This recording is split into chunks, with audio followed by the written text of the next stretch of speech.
Bonjour à toutes, bonjour à tous, bienvenue à notre rendez-vous du mercredi soir, une question à la fois. Cette semaine, on se pose des questions d'une certaine gravité, si vous me permettez l'expression. Nous allons parler notamment du suicide assisté, qu'on appelle dans le langage populaire ici au Québec l'aide médicale à mourir. Nous allons aborder des questions autour de tout cela et principalement cette question-là, à travers des questions qui sont d'actualité et une question qui nous a été posée également par des gens là, qui sont en ligne. Mais avant de commencer, je tiens à dire que l'enregistrement d'aujourd'hui est un peu particulier, en ce sens où on n'est pas en direct. Vous savez, hein, il y a les normes et les mesures politiques là, entourant la gestion de la crise sanitaire. Et puis, ce qui fait que le soir, on ne peut plus sortir... Il faut être chez nous avant 20 heures. Et comme les enregistrements ne sont pas chez moi, hein, vous le voyez, on est dans un petit studio à la paroisse Précieux Sang à Sherbrooke. Alors, à ce moment-là, ben, on a enregistré lundi. Au moment où je vous parle, on est lundi après-midi. Il fait moins 20 dehors, c'est pas chaud. Donc, si vous écrivez, il y a de fortes chances que je ne réagisse pas à vos propos puisque c'est pré-enregistré. Alors, ce sera un peu différent de ce qu'on a l'habitude où il y a un petit peu d'interaction. Mais si c'est possible, j'essaierai de répondre en ligne, j'essaierai d'écouter les vidéos en même temps que vous. Alors, prenons quelques instants pour nous intérioriser et puis entrons dans la profondeur de notre sujet, la peine de vivre ou le droit de mourir. Au nom du Père, du Fils et du Saint-Esprit. Amen. Seigneur Jésus, tu es le vivant à jamais, celui qui est ressuscité. Tu as connu la réalité de la mort et tu l'as traversée. Depuis ta résurrection, la mort n'a plus le dernier mot sur la vie humaine. Aujourd'hui, nous nous apprêtons à méditer ensemble, à réfléchir, à prier également sur ce sujet délicat du moment où nous sommes appelés à mourir, de ceux qui prennent des décisions de devancer le temps, de ceux qui sont pris de souffrances difficiles et qui envisagent de mettre un terme de manière définitive à ces souffrances. Merci de remplir notre cœur ce soir de compassion, de bienveillance. Éloigne de nous toute pensée de jugement. Aide-nous à entrer dans la compréhension, la miséricorde, la tendresse, puisque devant ces mystères de souffrance et de mort, c'est ce que nous avons le plus besoin. Savoir que nous ne sommes pas seuls, que quelqu'un de bienveillant veille sur nous, veille avec nous. Et nous nous confions à ta mère, Marie, qui a marché avec toi et qui était présente jusqu'au pied de la croix et qui a gardé son cœur dans l'espérance, elle qui était debout au pied de cette croix, elle autour de qui les apôtres étaient réunis au moment où tout le monde était découragé, au moment où elle était au Cénacle, au moment où tu t'es révélé comme ressuscité. Réjouis-toi, Marie, comblée de grâce, le Seigneur est avec toi. Tu es bénie entre toutes les femmes, et Jésus, le fruit de tes entrailles, est béni. Sainte Marie, Mère de Dieu, prie pour nous pécheurs, maintenant et à l'heure de notre mort. Amen. Au nom du Père, du Fils et du Saint-Esprit. Amen. Alors, comme on le disait d'entrée de jeu, il y a des questions assez importantes qui sont posées à l'heure actuelle par l'actualité. Ceux qui écoutent les sources d'information, on entend parler depuis quelques semaines et plus particulièrement dans les 2 dernières semaines de ce qu'on appelle au Québec le protocole national de triage pour l'accès aux soins intensifs. Alors, c'est un protocole qui donne des directives aux infirmiers, infirmières qui sont au triage, aux médecins, aux responsables de département, pour savoir comment agir lorsqu'il y a une surcharge du système pour déterminer qui on soigne en premier, qui on soigne en deuxième, qui on ne soigne pas. C'est des questions qui peuvent être assez lourdes de conséquences et on s'entend presque comme si on était dans un temps de guerre. Peut-être certains parmi vous aimez les films historiques, ceux dans lesquels on voit notamment des récits militaires, des récits de guerre pendant la Première ou la Deuxième Guerre mondiale, j'ai en tête des images où, après un gros bombardement sur une ville, les gens sont envoyés dans ce qui reste de l'hôpital, et puis on est débordé, évidemment, on n'a pas tout ce qu'il faut, et il y a quelqu'un qui est là, puis qui va faire une marque sur les personnes en disant, ben cette personne-là, on peut la soigner, cette personne-là, on va adoucir ses souffrances avec une dose de morphine, cette personne-là, on ne peut plus rien faire pour elle.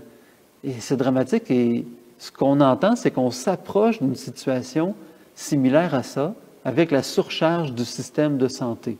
Bon, première chose, comme chrétiens, ça nous invite à prier pour nos dirigeants politiques, mais aussi pour les dirigeants qui ont à s'occuper de gérer des hôpitaux, des résidences de personnes âgées, parce que avoir à prendre des décisions pour savoir qui peut, qui ne peut pas accéder aux soins, c'est lourd de conséquences et ça ne veut pas dire que les gens vont bien vivre avec leurs décisions tout le temps. Alors prions pour la paix dans notre société, d'abord, un premier geste de chrétien. On entend aussi parler que la loi qui entoure le suicide assisté, qu'on appelle ici l'aide médicale à mourir, connaît des élargissements et qui donne accès à cette réalité-là à des personnes dont la mort n'est pas nécessairement ou prévisible, raisonnablement prévisible. C'était une des causes lorsque la loi sur l'aide médicale à mourir a été passée, de dire que pour que quelqu'un puisse accéder à l'aide médicale à mourir, au suicide assisté, eh bien, il faut qu'on puisse dire, ben oui, cette personne-là, c'est clair qu'il n'y a pas de retour possible. Eh bien là, depuis quelques semaines, quelques mois même, les lois sont en train de changer. Il y a des choses qui ont déjà évolué à différents endroits. Où est-ce que ce n'est plus juste quelqu'un, puis juste, on s'entend, je mets des guillemets, parce que c'est un sujet qui est très délicat, mais autrefois, c'était réservé strictement aux personnes dont on savait que dans le mois ou le 2 mois ou le 3 mois qui suivaient, c'était sûr que la personne allait mourir. Alors, on donnait des médicaments pour aider la personne à s'endormir dans la paix puis à mourir. Eh bien là, maintenant, selon beaucoup de raisons, avec bien des cases à cocher, c'est pas aussi simple que je vais le dire. Je le dis d'avance, je simplifie un peu trop, mais c'est juste pour dire que, avec différentes raisons, c'est possible que des gens qui n'ont pas forcément de souffrance qui conduisent à une mort imminente, proche, peuvent demander quand même l'aide médicale à mourir. Par exemple, quelqu'un qui aurait des soucis au niveau psychologique, dépression profonde, des gens qui ont des souffrances morales, des gens qui ont des troubles au niveau de la santé mentale, des gens qui ont des souffrances physiques, mais qui ne conduisent pas forcément à la mort. Donc, tout ça finit par avoir des portes d'accès, des possibilités, et ça pose question. Au point où il y a des gens qui nous ont posé des questions, mais comment on fait comme chrétien pour poser un regard juste sur ça? Est-ce que c'est correct? Est-ce que c'est pas correct? Ce n'est pas forcément parce que les choses sont légales, c'est-à-dire que c'est permis par la loi, que c'est forcément moral. Donc acceptable pour le cœur, pour l'âme. Quelque chose qui est bon pour notre développement humain, psychique, spirituel également. Alors, comment s'y retrouver là-dedans? On entend des personnes d'un certain âge, ou des gens qui sont très souffrants, ou encore des personnes dont la santé mentale est fragilisée, qui se posent une question très, très, très sérieuse. Est-ce que c'est un devoir de citoyen, et il y a même des gens qui se demandent, est-ce que c'est un devoir de chrétien que de refuser des soins et éventuellement mourir pour permettre à des personnes qui ont de l'air soit plus jeunes, plus en santé ou plus saines, de recevoir des traitements et de vivre? Quel regard un chrétien peut poser sur ces situations-là? Est-ce que c'est un devoir finalement de dire, bien regarde, moi je suis rendu à un certain âge, j'ai déjà vécu, j'ai eu la chance de profiter, j'ai voyagé dans le monde, j'ai eu une belle vie heureuse, je suis en paix avec moi-même, je suis en paix avec mes gens, j'ai une maladie qui me conduit à la mort, les médecins me donnent 2 à 3 ans, mais si je ne prends pas les traitements, 3 mois. Est-ce que je prends les traitements ou pas? il y a plusieurs raisons qui font qu'on peut les prendre ou pas, mais il y a des gens qui se posent la question, avec toutes ces lois-là, avec la surcharge du système de santé, est-ce que c'est une manière d'être charitable, de dire, moi je vais passer mon tour pour les soins, ça va permettre à quelqu'un d'autre de les avoir, et de s'en aller vers la mort comme ça. Alors vous comprenez que c'est très délicat. Alors comment on approche de ces questions-là ce soir ensemble? Et là je ferai une parenthèse qui est très importante parce que c'est un sujet qui est extrêmement délicat. Encore une fois, on dirait que je suis abonné aux questions délicates que vous me posez. Et tant mieux, hein, moi j'aime ça répondre à ces questions-là. Ça me permet de me replonger à l'intérieur de moi-même, de faire des lectures, de me nourrir, de prier aussi pour des gens qui sont dans ces situations-là. Mais je ne suis pas quelqu'un qui est spécialisé dans l'éthique. J'ai bien eu quelques cours, des formations et tout ça, mais je ne suis pas un éthicien, un spécialiste de ces questions-là. Moi, je suis un théologien, je suis un pasteur, je suis un prêtre dans une paroisse. Je rencontre beaucoup de gens. Je suis missionnaire aussi avec la famille Marie-Jeunesse. J'ai voyagé dans quelques dizaines de pays. J'ai rencontré des gens de différentes cultures, de différentes approches de la vie et de la mort. Donc, ça élargit les horizons. Ça me permet d'approcher les mystères avec vous. Mais ce soir, on n'est pas là pour répondre aux questions, je dirais, philosophiques ou éthiques qui sont derrière, mais bien aux questions pastorales. Quel regard un chrétien peut poser sur ces situations-là? Comment réagir comme chrétien? Comment être un bon chrétien dans ces situations-là? Et vous allez voir que les nuances sont très importantes. Puis encore une fois, si jamais je soulève des questions qui vous bouleversent, qui vous dérangent, ne restez pas avec ça. Le but de cette vidéo-là, c'est pas de semer le trouble, la confusion, de créer des débats. C'est d'alimenter une réflexion chrétienne, d'alimenter une prière chrétienne, d'alimenter une action chrétienne. Alors le but, c'est qu'on soit en marche ensemble comme Église. Alors s'il y a des choses qui vous paraissent bizarres, contactez-moi, écrivez à Croix Glorieuse. Vous avez les liens qu'il faut là en fin de vidéo, entre autres choses, puis dans les descriptifs des vidéos. Contactez, ne restez pas seul avec ça, ou peut-être un prêtre de votre paroisse ou autre. Donc, évidemment, on va avoir besoin de prendre quelques petites définitions, mais encore une fois, je le dis, on n'est pas dans un cours ou dans une formation.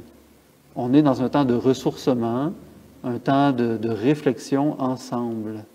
Donc, quels sont les moyens de discernement qui sont mis à la disposition des chrétiens pour qu'on puisse poser un regard respectueux sur à la fois les situations et les personnes dans ces situations-là, mais aussi respectueux de ce que je suis moi, comme chrétienne, comme chrétien, de mon système de valeurs qui est enraciné dans les Écritures saintes, dans la Bible. Alors, on va commencer avec un texte de la parole de Dieu pour nous mettre un peu en appétit. Alors, s'il y en a qui veulent avoir leur Bible à portée de main, vous pouvez mettre sur pause, aller chercher votre Bible, revenir. C'est l'Évangile de Luc au chapitre 13. Alors, on va commencer par lire les versets 6 à 9, et puis on y reviendra un petit peu plus tard. Et pour ceux qui ont des bons yeux, on a aussi le texte qui est juste ici là, à l'écran. Alors, ça va comme suit. Évangile de Jésus-Christ selon saint Luc. Jésus disait encore cette parabole. Quelqu'un avait un figuier planté dans sa vigne. Il vint chercher du fruit sur ce figuier et il n'en trouva pas. Il dit alors à son vigneron, « Voilà 3 ans que je viens chercher des fruits sur ce figuier, et je n'en trouve pas. Coupe-le. À quoi bon le laisser épuiser le sol? » Mais le vigneron lui répondit, « Maître, laisse-le encore cette année, le temps que je bêche autour pour y mettre du fumier. Peut-être donnera-t-il du fruit à l'avenir. Sinon, tu le couperas. »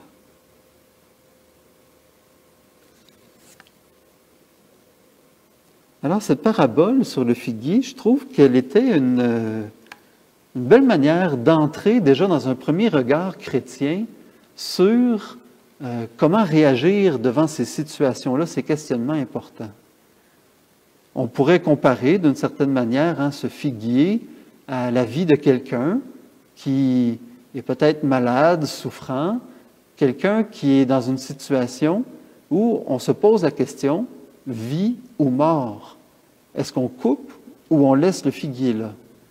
Et l'attitude du vigneron est très, très belle. Et on s'entend. On a un vigneron, donc, qui travaille dans une vigne. Une vigne, ce n'est pas des figuiers. Une vigne, c'est des raisins. Alors, on a un arbre qui n'a pas du tout rapport dans le décor, qui n'apporte pas les fruits qu'on attend de ce lieu-là. Et en plus, il n'en donne pas de fruits tout court. Il épuise le sol, donc il met peut-être en péril l'ensemble de la vigne, le bien commun. Et c'est la grande question qui se pose derrière la question de qui on priorise dans les soins. Le bien commun ou le bien de la personne, le bien personnel ou le bien de tous.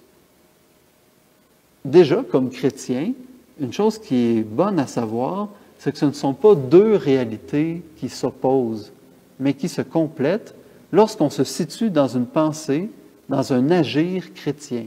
C'est-à-dire que normalement, si j'écoute les aspirations de mon cœur qui me viennent de l'Esprit de Dieu, avec le don de l'Esprit, si je suis en communion avec ce que l'Église enseigne de plus beau, de plus noble et de plus pur, donc la révélation qui nous a été donnée par Jésus, normalement, le bien commun et mon bien personnel vont se retrouver et porter un fruit immense. J'en serai bénéficiaire comme les gens autour de moi.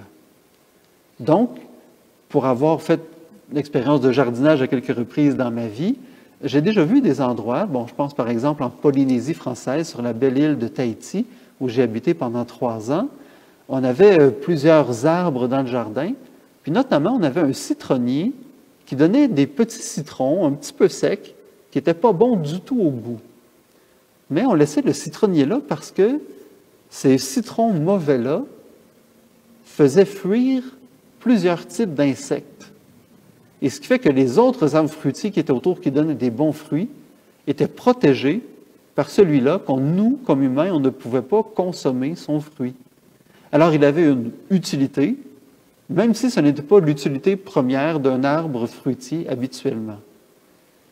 Alors, peut-être que le figuier qui est au milieu de cette vigne-là a une autre fonction que celui de produire le fruit de la vigne pour qu'on puisse faire du vin puis qu'on puisse célébrer.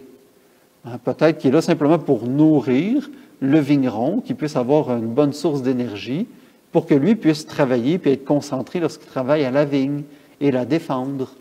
Alors, ça peut être ça, son utilité. Mais au-delà de l'utilité, dans cette parabole-là, c'est la notion d'espérance du vigneron que j'aimerais mettre en lumière. Et on va y revenir un petit peu plus tard, la question de l'espérance, qu'est-ce que c'est? Mais on voit déjà que ce vigneron-là, lorsqu'il regarde le figuier, ne regarde pas seulement ce qu'il est aujourd'hui, il ne donne pas de fruits, il épuise le sol, ni ce qu'il a été avant, il regarde aussi ce qu'il pourrait devenir, la capacité de ce figuier-là, un jour à donner du fruit, à répondre à un besoin. Et déjà là, on a des éléments très intéressants comme chrétiens sur comment regarder le mystère de la mort. Est-ce qu'on doit devancer, par des moyens médicaux ou autres, la fin de la vie de quelqu'un?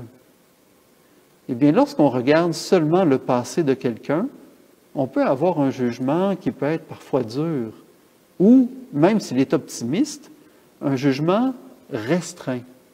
Un jugement dur, par exemple, on entend des gens qui sont partisans, par exemple, de la peine capitale ou la peine de mort. Cette personne-là fait beaucoup de mal autour d'elle, c'est un danger, il y a des risques de récidive, il y a une surpopulation dans les prisons, alors on va l'envoyer à une injection létale, c'est-à-dire qu'on va lui faire une injection pour causer sa mort, ou la chaise électrique ou autre truc qui existe comme ça. Alors on regarde des situations et on enferme la personne dans son passé en disant « cette personne-là ne pourra pas changer, il y a trop de risques, alors on élimine le risque en éliminant la personne. » C'est radical. On peut poser un regard positif sur la vie de quelqu'un, mais garder l'esprit fermé aussi. Comme on le disait tout à l'heure, mais cette personne-là est rendue à un âge très avancé, Elle a eu le temps de vivre amplement. Ça fait des années qu'elle est à la retraite. Elle a pu en profiter aussi.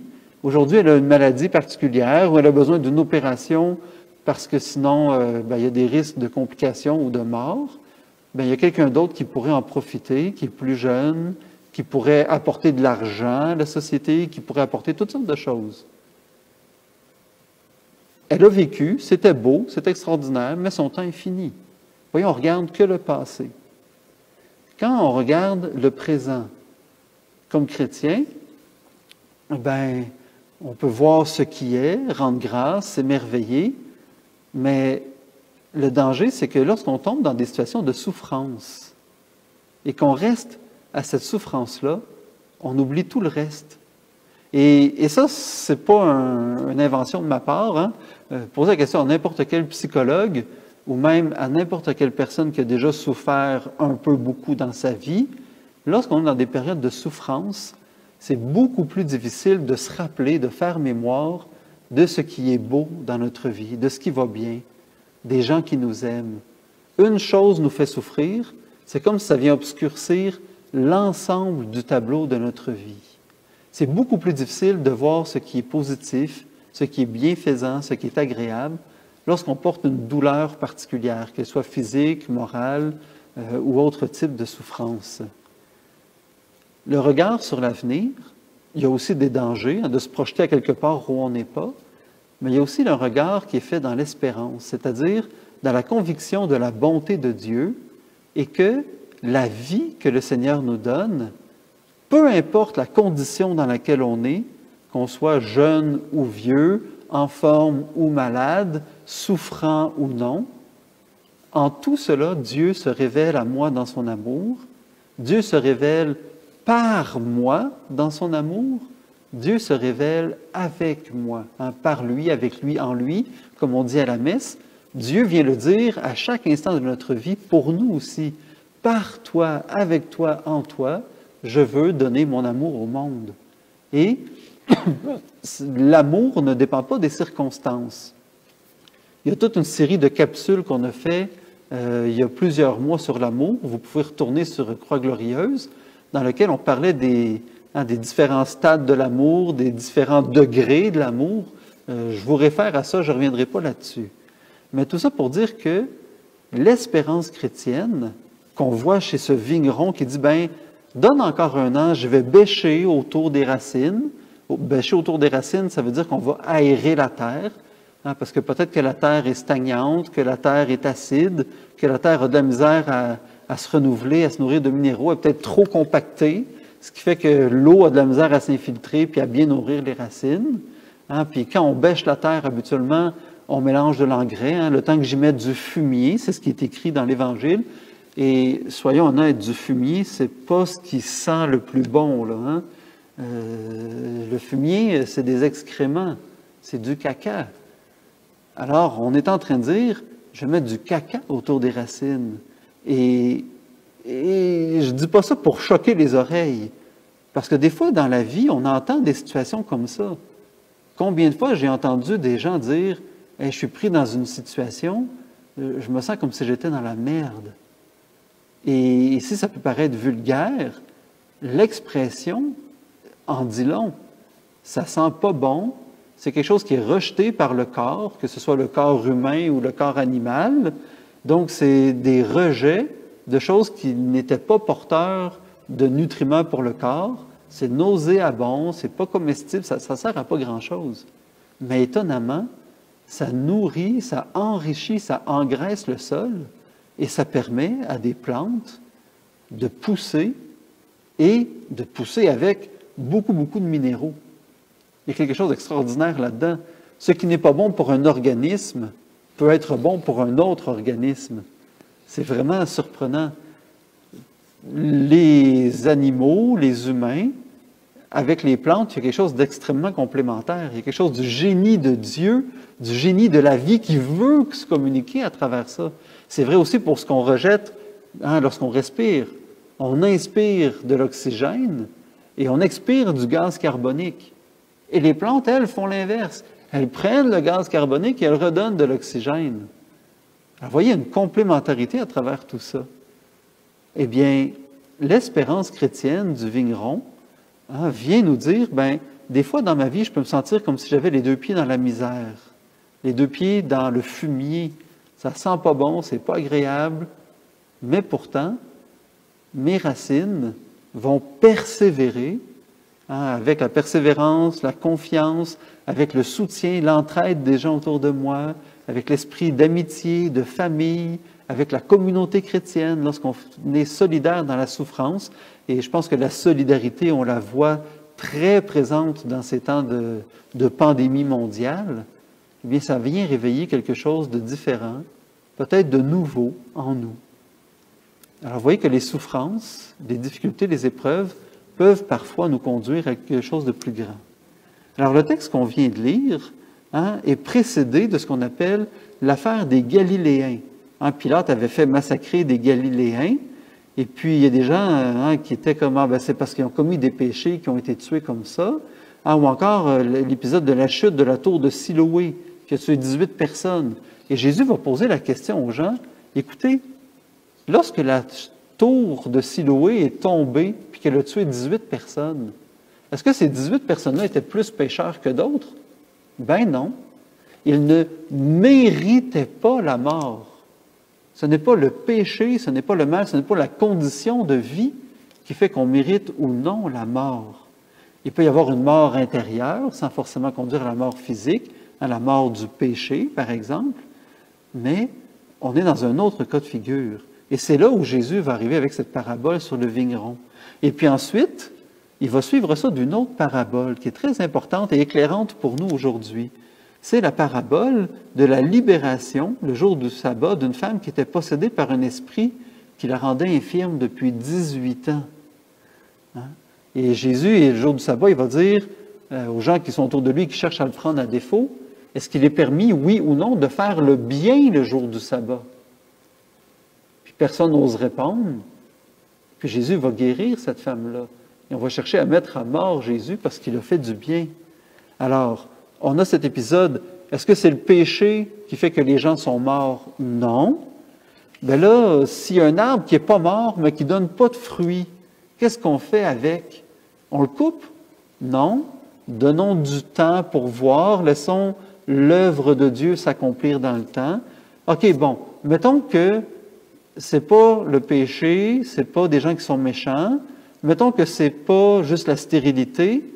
Là, on est dans la souffrance, donc la personne n'est pas bien. Est-ce qu'on doit la laisser dans son mal? J'ai dit non. Même si c'est le jour du sabbat, le jour du repos, je vais soulager cette personne. Vous voyez, une progression dans notre réflexion. Ensuite, on a des paraboles sur le règne de Dieu, la graine de moutarde. Donc, je ne sais pas si vous vous rappelez cette parabole de la graine de moutarde. Jésus dit, il en va du règne de Dieu comme si c'était une graine de moutarde. C'est la plus petite des semences, mais une fois qu'elle est tombée en terre et qu'elle a grandi, ça devient la plus grande des plantes du potager. Si bien que les oiseaux du ciel viennent sur ses branches et ils peuvent se reposer. Alors, vous voyez, on est dans un autre cas de figure. On est dans un cas de croissance, de vie qui s'en va en grandissant. On part de rien en apparence, de quelque chose de petit, de presque invisible. C'est tout petit, une graine de sénévé. Et ça peut devenir quelque chose de grandiose, mais ça prend du temps, de la patience, de l'entretien, des soins. C'est suivi de la parabole du levain dans la farine qu'une femme va mélanger, et puis ce levain dans cette pâte-là va permettre à la pâte de lever, de gonfler, de prendre de l'air, et ensuite, une fois cuit, de nourrir les gens. Jésus va dire, il en va du royaume de Dieu comme du levain qu'une femme va mettre dans de la farine et mélanger à la pâte. Ce pain qui lève devient comestible et vient donner des forces. Alors, on se rend compte que des fois, on est rapide à juger des choses en restant que dans le passé ou dans le présent, mais c'est possible comme chrétien de jeter un regard d'avenir dans la mesure où ce n'est pas deviner l'avenir, mais de laisser un espace à la providence de Dieu d'agir. Comme on ne voit pas la différence entre la poudre de levain et la poudre de farine, mais si on n'en met pas dans la farine, c'est clair qu'on va avoir une brique de pain plutôt qu'un bon pain moelleux, chaud et nourrissant. Eh bien, c'est pareil des fois pour les souffrances, les épreuves, la maladie. Ça peut être des moments extraordinaires si on est bien accompagné. Déjà, avec le progrès de la médecine, il y a des souffrances qui sont tellement atténuées, diminuées, qu'on peut passer à travers des souffrances de manière beaucoup plus paisible. Et ça peut être un bon temps pour se préparer à différentes éventualités, pour faire la paix avec des personnes, avec soi-même, pour faire des relectures de vie, pour rendre grâce au Seigneur. Et si on a une maladie qui conduit vers la mort, bien d'en profiter pour se préparer paisiblement, pour que lorsque la mort arrive à nous, on ne se rende pas trop compte du passage de ce monde à l'autre monde. Comme on le prie dans « Je vous salue Marie », prie pour nous Marie maintenant, et à l'heure de notre mort, alors que Marie m'accompagne dans ce chemin-là. Ça peut être un beau moment d'intimité profonde, d'intimité transformante avec les réalités invisibles, comme le levain, comme la graine de sénévé. Alors, vous voyez qu'il y a toute une progression dans le discours de Jésus. Quelqu'un qui est mauvais, qui, aux yeux du monde ou de certaines personnes, mériterait la mort, non, on ne donne pas la mort. Ah, mais quelqu'un qui apporte rien à la société, non, on ne donne pas la mort. Mais quelqu'un qui est malade, qui souffre, est-ce qu'on lui donne la mort? Jésus dit non, on ne donne pas la mort. Et Jésus amène à penser plus large, plus grand, plus loin, en disant, laissons-nous surprendre par ce qui peut grandir. Le royaume de Dieu, et remarquez, prenez votre Bible, là, parcourez toutes les paraboles sur le royaume de Dieu. Il n'est jamais question de choses qui sont statiques. C'est toujours quelque chose qui grossit, qui grandit, qui évolue. Le royaume, c'est comme un filet de pêche. Quand on lance, un filet de pêche, si vous avez déjà vu comment ça fonctionne, c'est une petite boule, on la lance, elle se déploie pour rassembler, pour ramener. Le royaume est comme un négociant de perles fines. Il vend tout ce qu'il a pour acheter la perle qui a la plus grande valeur. Alors, c'est toujours des choses qui impliquent un mouvement, une transformation. Le royaume de Dieu, c'est vivant, c'est actif, c'est dynamique. Et la pensée chrétienne nous conduit à avoir ce regard d'espérance qui fait qu'il n'y a aucune situation qui peut être un cul-de-sac, une voie sans issue, où est-ce qu'il n'y a rien qui peut arriver. Dieu n'est jamais à court de ressources. Nous sommes souvent, nous, limités dans notre imagination de fils et de filles de Dieu. Jésus disait un jour, « Jusqu'à présent, vous n'avez rien demandé. Demandez, vous recevrez. Frappez, on vous ouvrira. » C'est une mesure bien pleine, tassée, débordante que vous allez recevoir. Et on va la verser dans votre tablier, pas juste dans vos mains. Là. Prenez votre tablier, on va en mettre. C'est la générosité, la surabondance de Dieu. Bon, là, j'en entends qui sont en train de se dire, oui, mais là, Francis, c'est bien beau ce que tu dis, mais c'est pas toujours beau puis facile, puis il n'y a pas toujours des belles conclusions à la maladie, à la souffrance. Et c'est vrai. Et j'aimerais continuer là où on est rendu dans l'Évangile. On a lu ensemble, en Luc 13, la partie sur le grain de... Bon, ça y est, je suis en train de me perdre, c'est pas drôle ça. On vient de lire sur le vigneron. On a parlé de tout ce qu'il y a entre. Puis là, on est rendu au verset 31 jusqu'au verset 35. Et je vous invite à le lire avec moi. À ce moment-là, quelques pharisiens s'approchèrent de Jésus pour lui dire, « Pars, va-t'en d'ici, Hérode veut te tuer. » Il leur répliqua, « Allez dire à ce renard, voici que j'expulse les démons et je fais des guérisons aujourd'hui et demain et le troisième jour, j'arriverai au terme. Mais il me faut continuer ma route aujourd'hui, demain et le jour suivant, car il ne convient pas qu'un prophète périsse en dehors de Jérusalem. Jérusalem, Jérusalem, toi qui tues les prophètes et qui lapides ceux qui te sont envoyés, combien de fois ai-je voulu rassembler tes enfants comme la poule rassemble ses poussins sous ses ailes, et vous n'avez pas voulu. Voici que votre temple est abandonné à vous-même. Je vous le déclare, vous ne me verrez plus jusqu'à ce que vienne le jour où vous direz, « Béni soit celui qui vient au nom du Seigneur. » Alors, on voit déjà deux choses très importantes dans ce texte-là. Le premier, c'est que c'est pas parce qu'on a la foi, qu'on croit en Dieu, ou même dans ce cas-ci, qu'on est Dieu, Jésus est Dieu, ce n'est pas pour ça que tout, selon les apparences, termine bien. Il n'y a pas toujours de fin heureuse comme dans les films de Walt Disney. Ils vécurent heureux, ils eurent beaucoup d'enfants, puis ça y est, c'est la fête au château. Tout est rétabli. Le royaume qui était sous la glace, il y a maintenant des nouveaux printemps, des nouveaux étés et tout ça. Tout ce qui était rendu sans couleur, sans saveur, retrouve ses couleurs et ses saveurs et ses odeurs et ça devient extraordinaire. La vie chrétienne, ce n'est pas un conte de fées. Et Jésus n'est pas là non plus pour dire qu'il faut repousser la mort à tout prix. La mort arrive dans la vie humaine et c'est naturel. Ça fait partie du cycle de notre réalité, de notre condition. Il y a une vie éternelle, bien entendu, mais ça passe par une première mort. C'est une mort qui est inévitable. On va tous y passer. Et Jésus est conscient et lucide. Oui, c'est vrai, ça s'en vient. Mais j'ai encore quelque chose à accomplir. Donne-moi encore une journée, 2 journées, 3 journées, et ensuite j'arriverai à Jérusalem.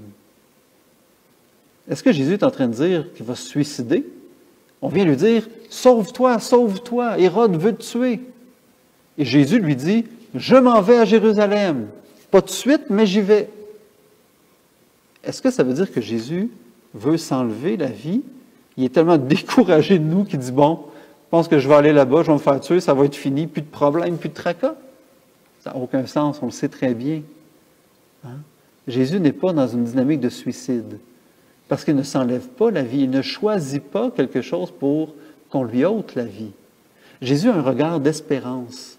Son désir, c'est que Hérode ne se laisse pas aller à une folie meurtrière. Il a espérance, confiance dans ce qu'il y a de plus beau dans le cœur humain. Il a espérance que ce n'est pas une fatalité que de faire le mal, que de choisir la mort. Et, un peu comme lorsqu'il va dire, si quelqu'un te gifle sur une joue, présente-lui encore l'autre. Il n'est pas en train de dire, laissez-vous frapper. Non, il est en train de dire, c'est pas parce que quelqu'un t'a frappé une fois qu'il faut l'enfermer dans son péché, dans son geste. Donne une chance à l'autre de changer, de se convertir, de revenir à son cœur profond d'enfant de Dieu. Alors lorsque Jésus dit, va dire à ce renard, ce filou-là, oui, je vais arriver, mais il y a peut-être une chance qu'il fasse du chemin d'ici là. Et Jésus, c'est drôle, il se présente comme une poule, et on sait que les renards mangent les poules. Il se présente comme une poule bienveillante, une poule qui veut rassembler ses petits. Donc, c'est un cœur qui bat pour ses enfants. Jésus ne va pas au-devant de Pilate pour le braver, pour le ridiculiser, pour le confronter. Jésus avance à Jérusalem dans un souci de bienveillance envers ceux qui lui ont été confiés par le Père. Il veut que la vie soit propagée, soit préservée. Est-ce que ça veut dire que c'est la volonté de Dieu le Père que Jésus souffre et meure? Non. Ce n'est pas la mort et la souffrance de Jésus en croix qui nous sauvent. Ce qui nous sauve, c'est l'amour de Jésus pour le Père et l'amour du Père pour Jésus dans lequel nous sommes englobés. Replaçons-nous à Gethsémani quelques instants. Jésus dit quelque chose de très important. « Père, si c'est possible, que cette coupe passe loin de moi. Je n'ai pas envie de cela. Mais Seigneur, je veux bien accorder ma volonté à la tienne. Et je sais que ta volonté, c'est que tous soient un, comme toi et moi, nous sommes un. » Et ça, Jésus le dit quelques versets plus tôt, Jean 16, si ma mémoire est bonne. Ce qui fait la joie du Père, c'est que nous soyons un. Père, qu'il soit un comme toi et moi, nous sommes un, afin que le monde croie que c'est toi qui m'as envoyé. C'est le grand désir de Jésus. Il veut rassembler, comme la poule. Eh bien, Jésus veut accomplir la volonté de Dieu. Et cette volonté, ce n'est pas de se dérober devant les hommes, mais c'est de témoigner que Dieu est amour, bienveillance, que Dieu prend soin de ses enfants. Ce n'est pas d'aller sur la croix. Jésus espère que les gens vont réaliser, OK, c'est peut-être un peu intense. Le gars, il parle d'amour, il parle de bonté, de paix.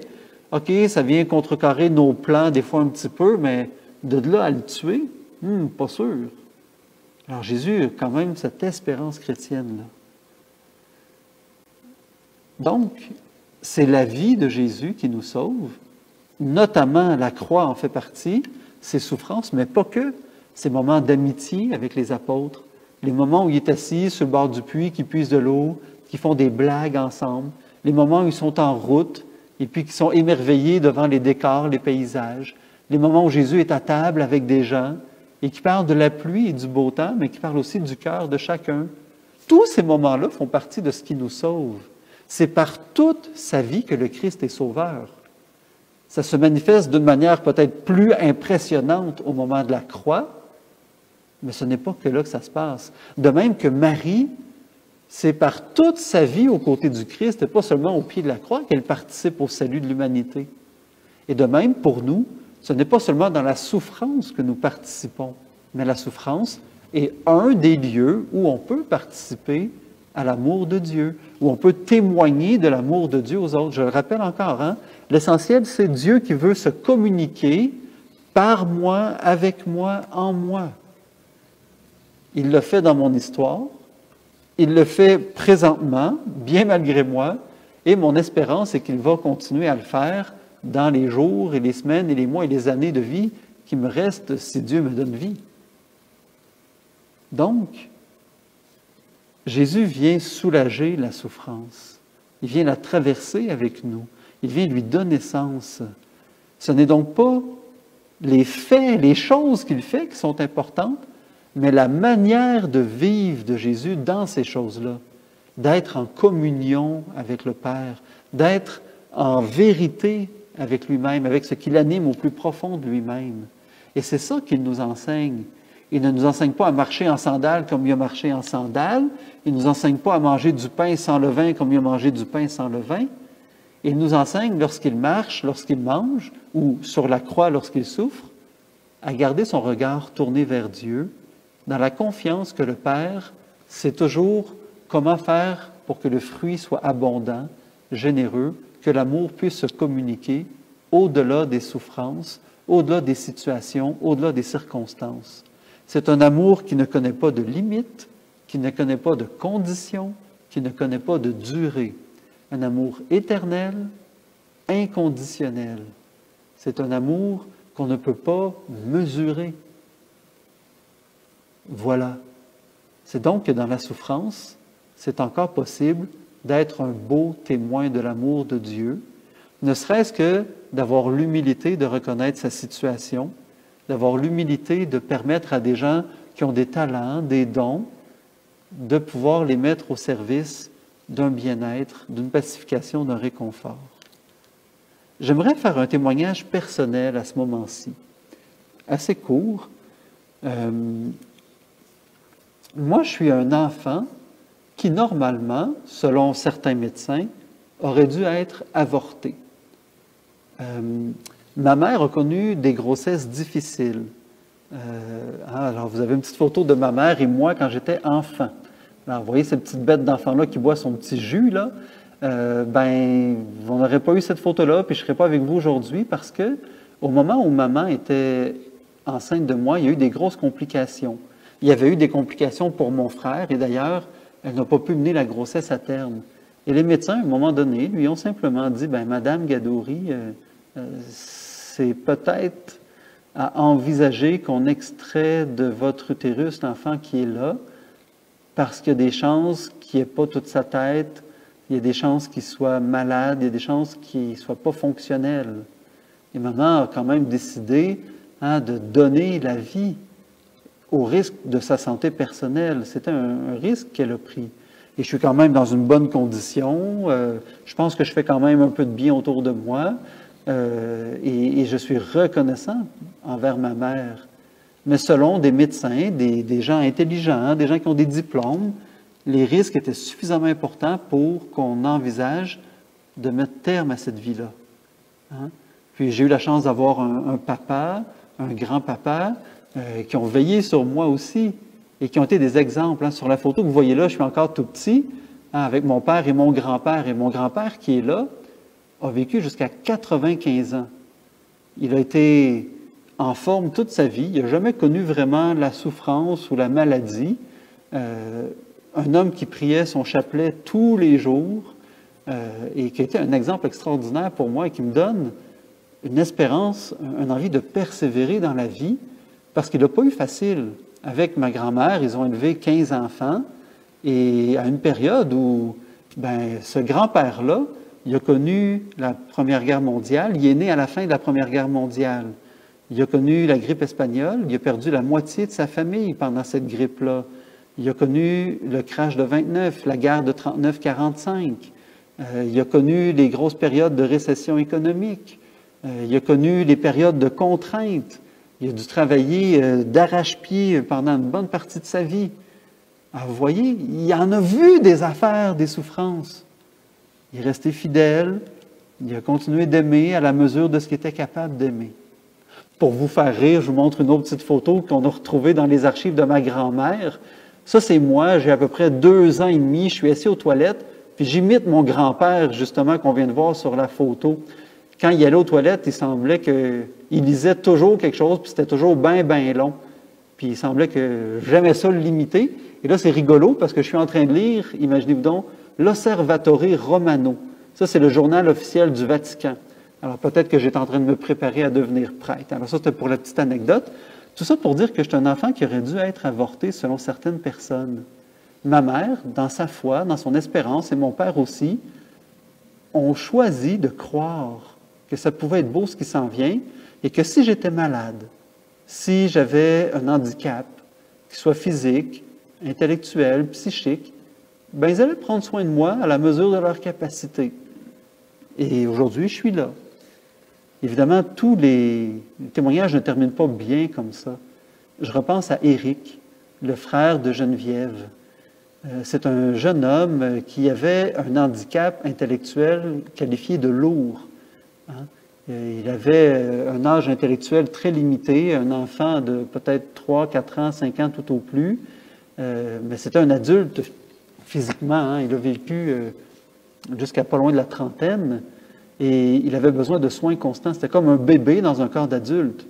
Et les parents de Geneviève, les frères et sœurs de Geneviève et Geneviève ont tellement aimé Éric. Ils se sont tellement sentis aimés de lui. Et c'était pas facile. Il y a des jours où ils étaient épuisés, où ils étaient fatigués, où ils auraient voulu se reposer. Mais Éric était un bébé pendant 25 ans de sa vie. Alors il a fallu en prendre soin. Mais ça a donné lieu à une histoire de famille extraordinaire. Ça a donné lieu à des moments d'euphorie, de joie, des moments de communion aussi, des moments d'inquiétude qui ont soudé la famille, des moments de prière aussi qui ont été d'une profondeur que peut-être vous et moi, on ne connaîtra jamais si on ne connaît pas ce genre de situation-là. Alors, vous voyez, le Seigneur fait porter du fruit à toutes sortes de figuiers. Hein? Le Seigneur permet de porter du fruit là où on ne s'attend pas à en avoir. Et c'est ça, l'espérance chrétienne. J'aimerais vous parler de l'espérance. On en parle depuis le début. Hein? On va la définir comme il faut. Mais d'abord, parlons de la différence entre l'espoir et l'espérance. Pour le dire de manière simple, comme vous le voyez à l'écran, on pourrait dire que l'espoir meurt et l'espérance demeure. Parce que espoir et espérance, c'est deux choses très différentes. Les deux, c'est un regard qu'on pose sur l'avenir. Les deux. Mais il y en a un qui va passer. Les raisons de notre espoir conduisent plus souvent à des déceptions qu'à une satisfaction. Alors que l'espérance nous conduit beaucoup plus loin. L'espoir, on pourrait le dire, c'est pas une définition officielle, on s'entend. Je fais quelques petites lectures là, en philosophie, en psychologie. L'espoir, on pourrait dire que c'est le fait d'attendre et de désirer quelque chose de meilleur, que ce soit pour soi ou pour les autres. Ça peut être apparenté au monde des émotions ou encore au monde de la passion. Hein? J'ai espoir de gagner à la loto. J'ai espoir que ça va mieux se passer à l'avenir. J'ai espoir que le mal de dos que j'ai va se résorber. J'ai espoir que mon frère, ma sœur va se trouver un travail. J'ai espoir, j'ai espoir, j'ai espoir. C'est quelque chose sur lequel je n'ai pas le contrôle. C'est une vision très optimiste de la vie. Et c'est pas mauvais, mais ça peut devenir mauvais parce que des fois, l'espoir nous garde dans l'inaction. J'ai espoir, mais je ne travaille pas pour que ça change. Je veux être riche, j'ai espoir de gagner le loto. Ouais, il faut d'abord que tu ailles acheter un billet. Mais peut-être que si tu mets 2 piastres par semaine sur un billet de loto, plutôt que de le mettre là, si tu le mets de côté, au bout de 10 ans, avec les intérêts, tu vas avoir accumulé un petit peu d'argent. C'est peut-être une manière différente de travailler. Alors, l'espérance, elle, qu'est-ce que c'est? L'espérance, on pourrait dire que c'est une valeur qui est présente dans diverses traditions religieuses ou spirituelles. Et ça se traduit en une confiance pure, une confiance qui est désintéressée dans l'avenir. Et là, on s'entend, je suis dans l'espérance générale, pas dans l'espérance chrétienne. L'espérance générale, c'est quelque chose qu'on retrouve autant chez les chrétiens, les catholiques, que chez des gens de tradition musulmane, juive, mais on le retrouve aussi dans des philosophies, pas juste dans les religions. La philosophie bouddhiste, par exemple, il y a une forme d'espérance qui existe. Elle est très différente de l'espérance chrétienne. Donc, l'espérance, c'est relié à ce qu'on appelle au transcendantal, quelque chose qui nous élève vers les réalités invisibles et sur lequel on n'a pas de contrôle, sinon que d'adhérer avec une foi, une conviction profonde qu'il y a de la bienveillance qui va s'exprimer. L'expérience chrétienne, la particularité, c'est que c'est une vertu qu'on dit théologale. La foi, l'espérance et la charité sont 3 vertus qui nous viennent de Dieu et qui nous permettent d'aller à Dieu de manière privilégiée.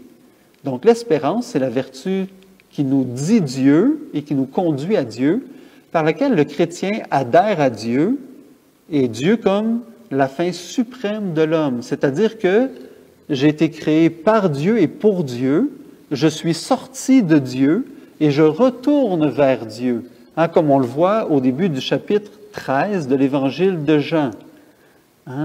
Jésus, sachant que son heure était venue, sachant qu'il vient du Père et qu'il retourne vers le Père, se lève de table, enlève son vêtement, il se noue un autre vêtement à la taille, il remplit une bassine, il va laver les pieds de ses disciples. Sachant d'où il vient, je suis issu d'un élan d'amour de Dieu. Sachant où il s'en va, je retourne à cet amour de Dieu-là sans jamais vraiment le quitter. Pendant toute ma vie, je suis dedans. Donc, l'espérance chrétienne, Dieu, fin suprême de l'homme, pour obtenir la grâce divine et l'éternelle union à Dieu. C'est-à-dire que l'espérance chrétienne s'est fondée sur la certitude de foi dans la parole de Dieu en la personne de Jésus. Jésus m'a dit que Dieu est amour, paix, bienveillance, vérité, que Dieu est la vie, et j'y crois. Et je ne sais pas, j'y crois dans le sens que je vais le dire à gauche, à droite.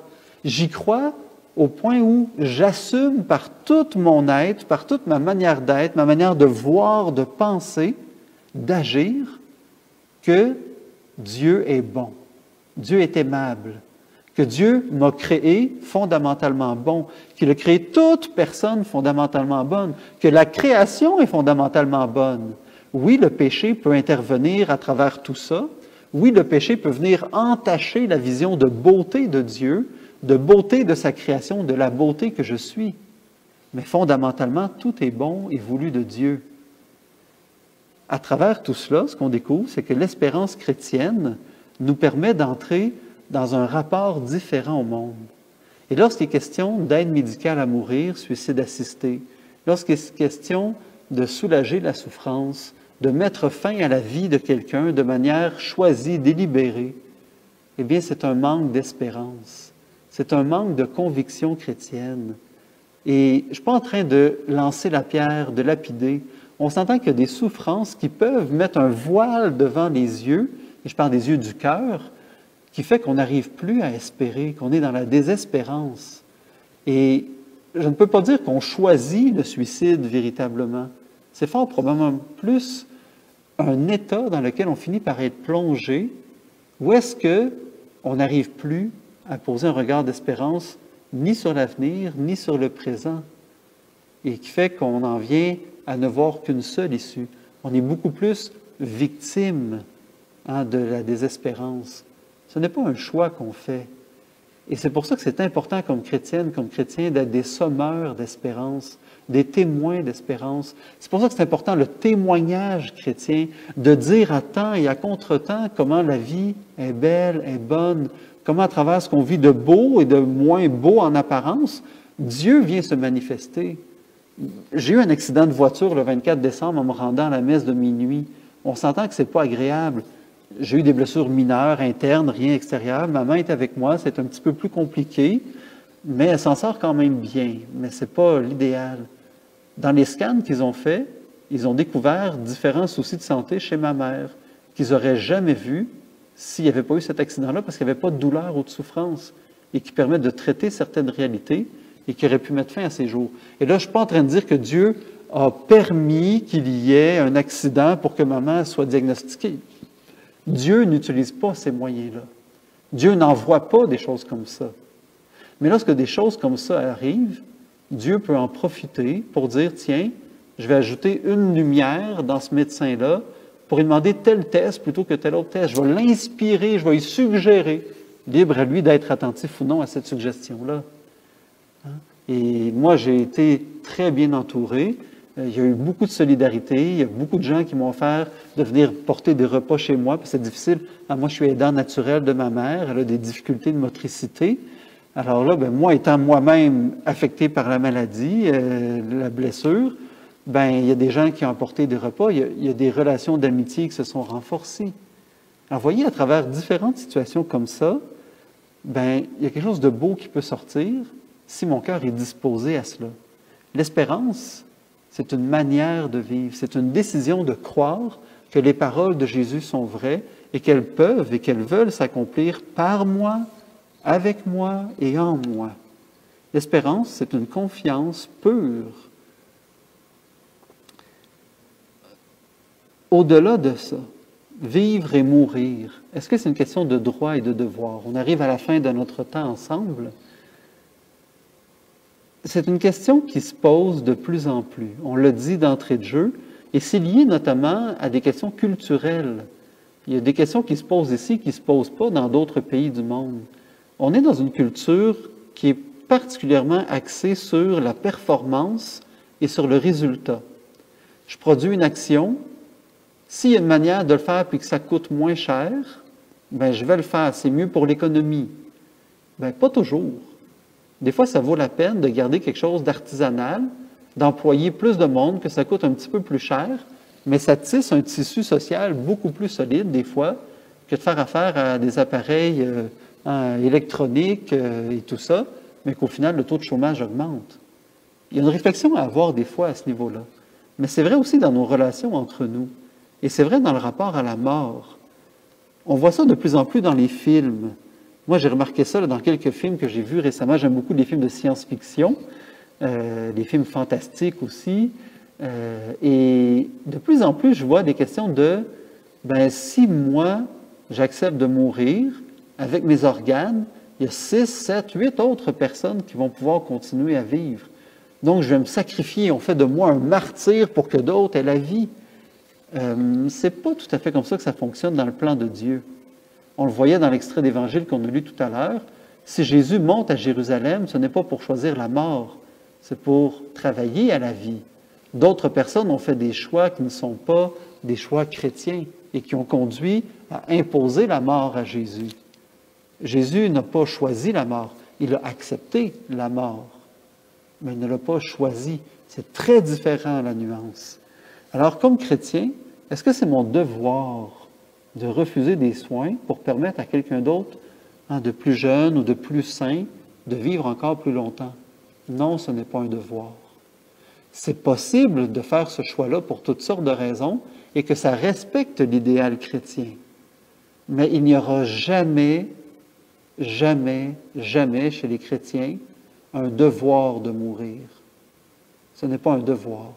Et j'espère que ça n'arrivera jamais dans la société, d'obliger quelqu'un à mourir pour que d'autres puissent être protégés. Prions pour que ça n'arrive jamais chez nous, ni ailleurs. C'est une pensée qui est issue souvent de philosophies qui sont contraires à la pensée chrétienne. Le bouddhisme, par exemple, qui parle d'extinction de soi, d'extinction des désirs. On est une goutte d'eau qui se fond dans l'océan, mais sans identité, sans personnalité. On entre dans une autre réalité, on s'éteint. C'est loin d'être la pensée chrétienne. Jésus a assumé la condition humaine, a assumé qu'il était une personne singulière, propre, différente des autres. Il a pris un corps humain, il a assumé le corps, il a assumé l'humanité. Il l'a rendu belle. Il nous dit que c'est bon, que c'est beau. Et malheureusement, dans l'histoire de l'Église, l'enseignement n'a pas toujours été très positif, très valorisant pour ce qui est humain, pour ce qui est psychologique, pour ce qui est sentiment et émotion. Mais plus on en découvre sur ces aspects-là, et plus on se rend compte que la pensée chrétienne permet et favorise l'épanouissement et recherche l'épanouissement. Si pendant plusieurs années a été valorisée la mortification, c'est-à-dire de choisir ce qui était plus difficile, ce qui était souffrant, aujourd'hui c'est beaucoup plus la beauté et la joie qui vont rendre témoignage. Et ça ne veut pas dire d'avoir un regard rose bonbon. Ça veut dire que lorsqu'il y a des situations dans lesquelles on est plongé, eh bien on peut choisir ce qui est plus facile dans la mesure où ça respecte l'idéal chrétien. Ainsi, prendre des soins pour apaiser, diminuer ou enrayer la souffrance, tant mieux si ça arrive. Tant mieux si on peut accéder à ça. Et c'est bon. Les soins palliatifs, quelqu'un qui a une mort qui est raisonnablement prévisible, on n'est pas obligé de mettre fin à ses jours de manière abrupte. Si on lui donnait ce temps-là, avec des médicaments, des soins, des présences, il y a des belles maisons de soins palliatifs. Moi, j'ai eu le privilège d'accompagner quelqu'un en maison de soins palliatifs et de voir la délicatesse, l'amour, la bienveillance, la tendresse autour de ces personnes-là dans les derniers jours de vie. C'est extraordinaire. Moi, ça m'a fait du bien. Ça m'a réconcilié avec certaines parties de mon histoire. Ça m'a permis d'entendre et de découvrir des histoires et des anecdotes sur cette personne-là et qui me nourrissent l'âme encore aujourd'hui. Et quand je vais au cimetière, alors que cette personne-là est décédée depuis 5 ans, eh bien, il y a toujours des images qui me restent de ces moments-là, de ces dernières heures, où j'ai pu voir le meilleur de cette personne-là et de voir aussi des choses difficiles et de voir que cette personne-là a voulu rester témoin jusqu'au bout. C'est touchant. Donc, c'est l'espérance que jusqu'à la dernière minute, il puisse y avoir une action de la personne, une action de Dieu, une rencontre qui puisse donner du fruit qui demeure. Il y a aussi ce qu'on appelle le transhumanisme qui nous conduit à réfléchir un peu de manière un peu malsaine et de dire ça vaut la peine d'éliminer une partie de la population pour qu'on aille mieux. Le transhumanisme, on entend souvent « donne la meilleure version de toi-même ». Ça, vous allez entendre ça dans beaucoup de films, beaucoup de séries télé. Et de base, c'est pas mauvais donner la meilleure version de soi-même. Mais la manière dont c'est repris par les philosophies du transhumanisme, tout ce qu'on peut faire pour avoir une meilleure version de soi-même, on va le faire. Quitte à écraser les autres, quitte à transformer le corps humain, quitte à faire des manipulations génétiques, quitte à faire des tests peut-être sur des personnes humaines. Et ça peut être très pernicieux, très dommageable jusqu'où ça peut aller. Tout le monde ne sont pas dans des degrés aussi extrêmes que ça dans le transhumanisme, mais c'est une pente glissante qui conduit à des pensées qui vont jusqu'à la planète est malade, elle a une fièvre gigantesque et l'humanité est un cancer. Éliminons une partie de l'humanité, éliminons une partie de la population, réduisons à quelques millions de personnes plutôt que quelques milliards. La culture va bien aller, il n'y aura plus d'émissions de CO2 comme il y a là, la nature va se régénérer, il n'y aura pas de pénurie de nourriture et tout ça. C'est complètement faux, c'est complètement biaisé. On pourrait, au nombre de personnes qu'on est sur la planète, si on avait une meilleure redistribution des richesses, si on avait une meilleure solidarité humaine, si on faisait attention à la surexploitation, il y aurait moyen d'avoir une planète qui soit amplement viable pour encore 1 ou 2 milliards, 3 ou 4 milliards de personnes. Il y aurait moyen de faire attention. C'est une manière de se déresponsabiliser que de rejeter la faute sur un grand nombre, puis de dire, ben voilà, éliminons une partie de la population, éliminons les plus vieux, les malades, les handicapés, à ce qu'on appelle l'eugénisme, hein, choisir qui peut vivre en fonction de la qualité des gènes, de la qualité de l'intelligence, de la qualité de ce que les personnes peuvent apporter au monde. C'est extrêmement débilitant, triste, une pensée comme ça. Et c'est contraire à la pensée chrétienne. Et c'est ce qui peut nous conduire à se dire, ben peut-être que ça vaudrait la peine d'éliminer une partie des gens, de choisir qui peut vivre ou mourir. Peut-être que moi, je devrais... Non. Le plan de Dieu, c'est la vie et la vie éternelle. C'est ça la pensée chrétienne. Il faut avoir l'audace de le dire. On peut comprendre que des gens soient épuisés, à bout de souffle, et qu'ils n'aient plus la force de lutter. Il y a peut-être d'autres moyens qu'on peut envisager plutôt que le suicide assisté.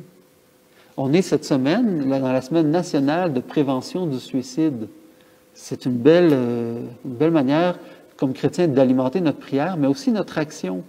On est sur les médias sociaux, osons mettre un petit mot. Même si on est confiné, tu as besoin de parler, téléphone-moi, écris-moi, je suis disponible. Viens, on va jaser. Hein? N'ayons pas peur d'être créatifs. Ce n'est pas tout de penser, d'avoir des belles idées comme chrétiens, que nos paroles et nos actions puissent aussi aller en ce sens-là. Alors j'en arrive, malheureusement pour moi, parce que j'aurais beaucoup de choses que j'aurais aimé dire, mais bon, hein? On arrive vers la conclusion. Rappelons deux choses. La première, toute vie est digne. Toute vie est digne. Ce n'est pas parce que j'apporte quelque chose à la société que j'ai plus de dignité ou moins de dignité qu'un autre. Toute vie est digne. Ce n'est pas parce que je suis entièrement dépendant que j'ai moins de valeur. Ce n'est pas parce que je suis arrivé à un certain âge que je n'ai plus de valeur. La dignité ne se mesure pas à ce qui est dans l'ordre du résultat, dans l'ordre de la performance. Pour les chrétiens, on est dans une pensée qui est plus liée au processus, la relation qui s'établit, ce qui se développe. Le royaume de Dieu est quelque chose qui grandit, l'être humain est quelqu'un qui évolue, l'amour est quelque chose qui est sans cesse en croissance. Eh bien, ce qui est important, ce n'est pas d'arriver à une ligne d'arrivée. Jésus n'a pas dit « je suis la ligne d'arrivée, la vérité et la vie ». Je suis le chemin, a-t-il dit, pas la ligne d'arrivée. Le but, c'est pas d'arriver quelque part. On n'arrive pas comme chrétien, on n'est jamais parvenu. On est toujours en route. On peut marquer des étapes, on peut avoir des réalisations dans les choses de la vie. Mais dans notre vie, on n'arrive pas quelque part. On est en marche, en route, en relation. Et c'est là toute la nuance. Et ça vient balayer ces philosophies-là qui sont anti-chrétiennes. Jésus a donné sa vie pour ses amis. Oui, mais je le répète, il n'a pas choisi de mourir pour donner la vie à ses amis. Il a bien accepté des décisions qui ont été prises et qui étaient contraires à la vie, des gens qui l'ont connu, mais ce n'est pas une décision de Jésus de mourir. S'il y avait eu un autre moyen, il l'aurait pris. On s'entend là-dessus. Pour conclure, j'aimerais vous proposer un court vidéo, quelques instants, ça ne dure même pas une minute. C'est tiré d'un film qui lui-même est tiré d'un livre, Le Seigneur des Anneaux. J.R.R. Tolkien, qui a écrit Le Seigneur des Anneaux, était un chrétien engagé. D'ailleurs, son fils est prêtre, pour l'anecdote. Un chrétien engagé, il a voulu traduire l'idéal chrétien dans un roman qui ne parlait pas forcément de l'idéal chrétien, mais qui le mettait en œuvre. Et lorsque vous lisez ou regardez Le Seigneur des Anneaux, vous avez les questions de lutte entre le bien et le mal, sachant que le bien triomphe, mais que pour certaines personnes, il va y avoir des choix malheureux qui vont choisir de s'enfermer dans le mal. À travers cette histoire-là, à un moment donné, on est dans les mines de la Moria, les mines des nains. Et il y a un personnage un peu étrange, Gollum, qui est fasciné par un anneau unique qui a un pouvoir de contrôle, un pouvoir dévastateur. Et le personnage principal, même si c'est une communauté, mais le personnage majeur, Frodon, est confronté, à un moment donné, à une question assez difficile au regard de Gollum. Et un autre personnage, le troisième de l'extrait, Gandalf, qui est un magicien d'une grande sagesse. Et il va parler de la question de la vie et de la mort avec Frodon. On prend 1 minute, on regarde l'extrait vidéo, puis ensuite on conclut en 3 minutes après notre séance. Bon visionnement. Quelle pitié que Bilbon ne l'ait pas tué quand il en a eu l'occasion. De la pitié? Mais c'est la pitié qui a retenu la main de votre oncle. Nombreux sont les vivants qui mériteraient la mort, et les morts qui mériteraient la vie. Pouvez-vous leur rendre, Frodon? Alors ne soyez pas trop prompt à dispenser mort et jugement. Même les grands sages ne peuvent connaître toutes les fins.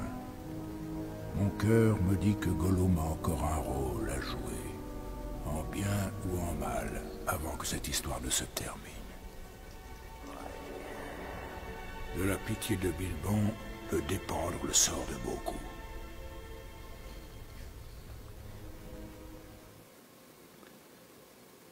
C'est percutant quand même comme réflexion. Je reprends. Gandalf va dire à Frodon, « Nombreux sont les vivants qui mériteraient la mort et les morts qui mériteraient la vie. » Et il va questionner Frodon. « Pouvez-vous leur rendre la vie, Frodon? » Il répond non. « Alors, ne soyez pas trop prompt à dispenser mort et jugement. » Est-ce que tu as le pouvoir de rendre la vie à quelqu'un? Non. Alors pourquoi tu lui enlèverais si tu ne peux pas lui remettre? Laisse donc à celui qui a le pouvoir sur la vie et la mort le choix d'en décider, d'en disposer. Une pensée assez forte et qui résume bien l'idéal chrétien. Oui, c'est vrai qu'on peut avoir un jugement rapide et de dire, ou même un jugement profond, il me semble que cette personne-là ne mérite pas de vivre. Je termine avec cette histoire qui m'est arrivée un jour. J'étais dans un rassemblement, un prédicateur, le père Daniel Ange, pour ceux qui le connaissent, parlait de l'amour de Dieu. Il expliquait que pour qu'un être vivant existe, il faut que Dieu pense à cette personne et dise le nom de cette personne-là. Hein, Dieu dit, et ce qu'il dit existe. La parole de Dieu est performative, elle produit ce qu'elle dit. Alors pour que moi je sois présentement en vidéo avec vous et qu'on puisse me filmer, c'est qu'en ce moment, Dieu pense à moi avec une infinie bienveillance, un amour profond, et qu'il me crée par sa parole. Il me nomme d'une certaine manière. Il me permet d'exister. Et là, le Père Daniel Ange, on était dans une grande église, il y avait plein de monde. À l'époque, on avait le droit d'être tassés les uns sur les autres. Il y avait tellement plus de place dans l'église qu'on était assis par terre dans les marches, les jeunes. Et puis là, il me regarde. Moi, j'étais juste à côté de lui pendant qu'il parle. Puis j'étais un gars qui était très, très, très timide. Il dit, « Alors, toi, comment t'appelles-tu? Francis? » « Francis, pour que tu vives, Dieu doit te dire à quel point il t'aime. » Et puis là, le Père Daniel Ange met ses mains sur ma tête, il se met à appuyer très fortement, puis là, ma tête rentre dans mes épaules, puis il dit, « Imagine Dieu qui te dit, « Francis, je t'aime, vis Francis, amour pour Francis, vis pour Francis. » Et là, moi, je suis là en dessous, et tout le monde dans l'église rigole, quoi. Et le soir, j'étais dans ma chambre à repenser à ce qui m'était arrivé, et j'ai eu une pensée particulière. Quelque part, dans une prison, dans le monde, il y a quelqu'un qui est peut-être le pire criminel que la terre ait porté. Il a commis des abominations, meurtres, viols, violences. Il a conduit beaucoup de gens à la souffrance, à la tristesse. Il a peut-être fait des meurtres de masse, je ne le sais pas. Il a peut-être conduit des gens dans la drogue. Il a détruit des vies, des familles, des populations. Mais cette personne-là, actuellement, elle est vivante, elle existe. Ça veut dire que cette personne-là, en ce moment-là, Dieu est en train de poser ses mains sur elle, comme le Père Daniel Ange le faisait sur moi. Et Dieu est en train de dire à cette personne-là, « Je t'aime, vis pour toi, amour pour toi. » Hey, c'est fort ce que je suis en train de dire. Dieu ne perd pas espérance jusqu'à la dernière fraction de seconde pour une personne.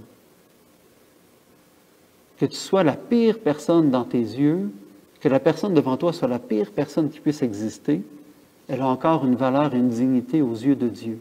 Si elle existe, c'est parce que Dieu lui donne l'existence. Qui sommes-nous alors pour l'enlever? Nombreux sont les vivants qui mériteraient la mort et les morts qui mériteraient la vie. Pouvez-vous leur rendre, Frodon? Alors ne soyez pas trop prompt à dispenser mort et jugement. Même les grands sages ne peuvent connaître toutes les fins. Demandons au Seigneur la voie de la sagesse, la voie de son Esprit Saint. J'espère que je n'ai pas trop bousculé, j'espère que ça répond aux questions qui ont été posées. N'hésitez pas à écrire, peut-être que d'autres vont répondre pendant le chat. J'essaierai de répondre en écrivant pendant la rediffusion. Comme on le disait, c'était préenregistré.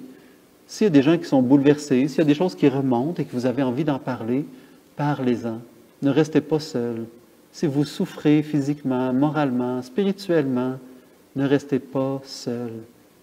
Si vous avez besoin de dire, trouvez une oreille attentive, téléphonez quelqu'un, prenez rendez-vous. Ne faites pas juste donner des signes, demandez clairement. N'ayez pas peur, il n'y a rien de honteux, rien de gênant à porter des souffrances, peu importe d'où elles viennent. Dieu aime chacun d'entre nous, Dieu t'aime. Il pose ses mains sur toi maintenant. Il te dit vie à toi, bonheur à toi, amour pour toi, en toi, avec toi. Il n'est jamais trop tard. Alors, j'espère que ça a répondu à différentes questions. Confions-nous à la miséricorde du Seigneur. Seigneur, nous venons de passer une grosse heure et quart ensemble, un sujet délicat. Merci de répandre en nos cœurs cette culture de la vie, cette culture de la beauté. Renouvelle en nous l'espérance. Et Seigneur, nous ne te demandons pas de nous la donner, puisqu'elle est au cœur de tout être humain. Ce n'est pas une option qu'on peut prendre ou non, elle est donnée au moment où tu façonnes notre âme, notre identité. Peut-être certaines personnes parmi nous ou dans notre entourage, à cause de leur histoire, ont plus de difficultés à vivre de cette vertu d'espérance. Merci de renouveler notre monde maintenant par la puissance de ton amour. Que ton espérance vienne réveiller les cœurs les plus endormis, vienne briser les carapaces les plus endurcies. Aide-nous à trouver des solutions pour les systèmes dans lesquels nous sommes prisonniers d'une certaine manière et qui nous obligent à poser des choix, à avoir des protocoles pour déterminer qui peut ou non recevoir des soins. Donne-nous un cœur généreux, une conscience qui soit éclairée par la foi, par la beauté. Et nous nous confions une dernière fois à la Vierge Marie, elle qui est la mère de toute espérance. Réjouis-toi, Marie, comblée de grâce, le Seigneur est avec toi. Tu es bénie entre toutes les femmes et Jésus, le fruit de tes entrailles, est béni. Sainte Marie, Mère de Dieu, prie pour nous pécheurs, maintenant et à l'heure de notre mort. Amen. Le Seigneur soit avec vous.